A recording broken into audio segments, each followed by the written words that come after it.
Hi guys, good morning. If you're watching this video, my name is Ariante. Please like and subscribe to my channel so that we can grow together. Today's video I wanted to make is called Toxicity. And I wanted to make this video because we have the wrong idea of what toxic is. I feel like at this point, toxicity is a trend. Like the word itself, toxic, the word itself, toxicity or toxic relationship, is like it's a fad or a trend. Like you see it on like so many memes, you see it in every discussion about relationships, if they're toxic or not, or this and that. And so I do understand that there is a degree of toxicity prevalent in this world and where we are. So first let's talk about what toxic is. So on a scientific level, toxic is the mixture of things or substances that mix together to be harmful to an organism. So like if you're bit by something and it's harmful to you, like a snake. Say I'm bit by a snake and the snake is poisonous and it bites me, it's harmful to me, it's hurtful to me. So that's toxic. It's poisonous, it could kill you, you know? And so in a toxic relationship, it's that someone's reactions or responses to everything, someone's energy is poisonous to you. It can kill you, it could take away from your life experience. And so when we think about toxicity in that way, this word is completely overused, and it's gotten to a point where we will call somebody toxic or say something's toxic simply for someone expressing displeasure or being displeased by our actions.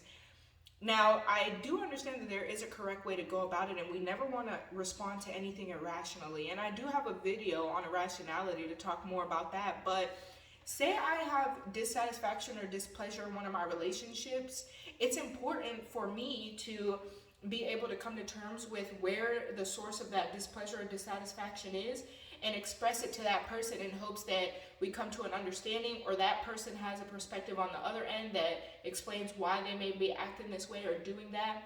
But the act of me expressing displeasure is not toxic. The act, if I don't speak on it and I just shut up because the sake of toxic positivity, then then the relationship becomes toxic to me because I can't voice my opinions. I can't voice my perspective. I try not to even say the word opinions because really it is perspective. I want to voice my perspective in hopes that we come to a solution so this poison in our relationship doesn't infect the whole thing or our friendship or whatever type of situation it is. But we've gotten to a point where the idea of expressing emotions in general is considered toxic. It's considered a toxic expression. We all have a feminine side to our brain, whether you're a woman or a man. We all have feminine emotional expression. But this world has become so masculine brained, even in females, that the idea that we express emotion turns into this whole toxic thing when really we should be seeking to understand each other. Again, I am not speaking of irrationality. Irrationality is when someone responds emotionally to what's wrong with them and they're just responding with all their emotional poison that they feel from that emotion. You know, like they're bringing their whole childhood situation, their parents' situation, all their like trauma and abuse, they're bringing all that into the situation and responding emotionally charged, like yelling, belittling, calling you out your name, talking in a disrespectful manner.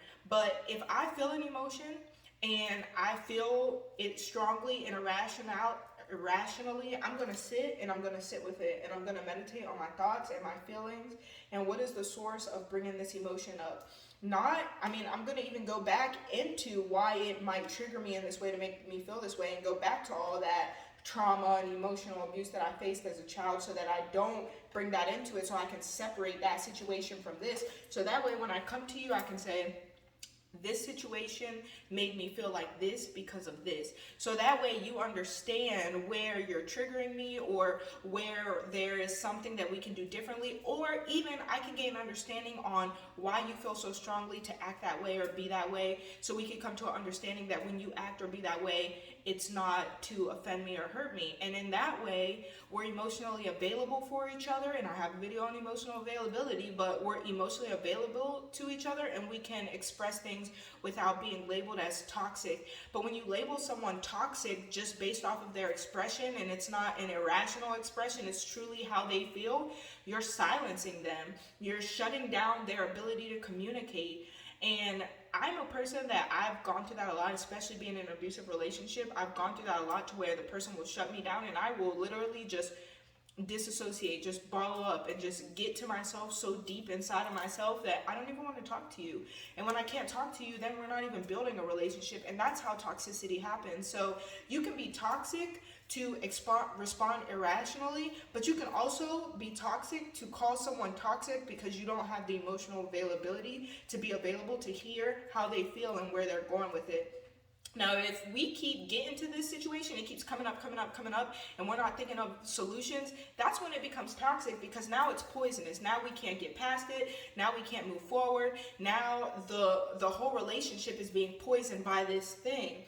But if we are trying to come up with solutions, okay, that didn't work, let's come up with the next solution, and we are constantly working on something and trying to fix something and communicating, then that's not a toxic relationship to me. I mean, this is just all my perspective, and I could be wrong, but I really think toxicity, the word toxicity, is overused. We label all emotional expression toxic. We label the whole feminine principle as toxic, and then we wonder why we perceive women to be bitches or this way or that way. Like, I'm not a bitch just because I say something you don't agree with or I speak passionately or strongly. If I'm not yelling at you, if I'm not arguing with you, if I'm not belittling you, and I'm just expressing myself in a passionate way, then I deserve space to do that. Give me my space to express, just like I'm going to give you the same space to express. We are deserving of emotional expression and not just positive emotions. And in that way, I think that toxicity is completely overused. That term toxic. Everything is toxic to these people. Everybody wants to be so positive, and none of us are all positive. None of us are all happy all the time. None of us are all okay. We all are fucked up. We all are crazy. We all are confused. We all have situations from our past that we're trying to heal from and constantly work on and become better in. So the last thing you want to do is label someone toxic when they need space to express, and on the same end, let someone label you toxic when you need space to express. And again, I'm not speaking of irrationality. You sit with yourself, you come to terms with exactly what you feel and what you want to say, and then you express it in a way that's calm, collected, and well thought out, so that you get clear on what you are feeling, why you're feeling that way, and what's the source, what can be fixed for you to not feel that way anymore. And that way we can work on our relationships in a more holy way instead of keep saying this is toxic. Then we wonder why marriages don't last like they used to. It's probably because we don't know how to communicate. We are in a world of instant gratification where everything can be fixed or replaced. Everything can, I don't even mean to say fixed, but everything can be replaced or given up. Replaced or given up, or both. You replace something by giving one thing up and finding a thing to replace that. And we're so quick to do that relationships are never going to last. And I know I'm the last one to talk about relationships lasting because I'm divorced. I am the poster child for relationships not lasting. I'm divorced by 26, but my relationship was honestly toxic. It was honestly toxic and unsafe for both parties. It just was. And so I'm not speaking on that. I'm just speaking on how we label healthy emotional expression as toxic and we box people in. And that's how something becomes toxic. I'm telling you, that's exactly the way that stuff hits the fan and toxicity really starts to spread and people start lashing out and things get abusive. Like, that is literally the turning point of it. Someone being silenced or someone responding irrational. There's two sides to it on both ends. And those two people come together, and that's a toxic relationship, toxic on both sides. So we have to stop labeling everything toxic when people need to be able to have space to sit and express in a whole healthy way. I hate the word toxic. I hate that shit because people use it like it's a fad. Like, it really is a fad. It is a trend. It is a point of a meme. That is what the word toxic has come to. I think we need to really replace that word with something in healthy relationships, because we use it and we shadow out honest, healthy expression in relationships to fix and resolve things. And then we think we're going to replace it with the next person or thing, and then we try to do that, and that situation falls apart too, because we're not trying to fix the toxicity, we're trying to replace it with someone we perceive to be healthy. And once we get past that honeymoon phase, we realize it's not healthy either. It's something that needs to be worked on. It's two people coming together and all their baggage and emotional pain and stuff that they're trying to let go of. So thank you for watching my video. I hope the sun is shining. If the sun is not shining and it's raining, I hope that you understand that the rain comes to nourish the soil so the flowers return when the sun comes back. Yeah, I hope you guys have a good day and stop thinking of everything as toxic, please. Like, I mean, I'm working on that myself too and expressing myself in a healthy way. So I love you guys, and I hope you have a good day.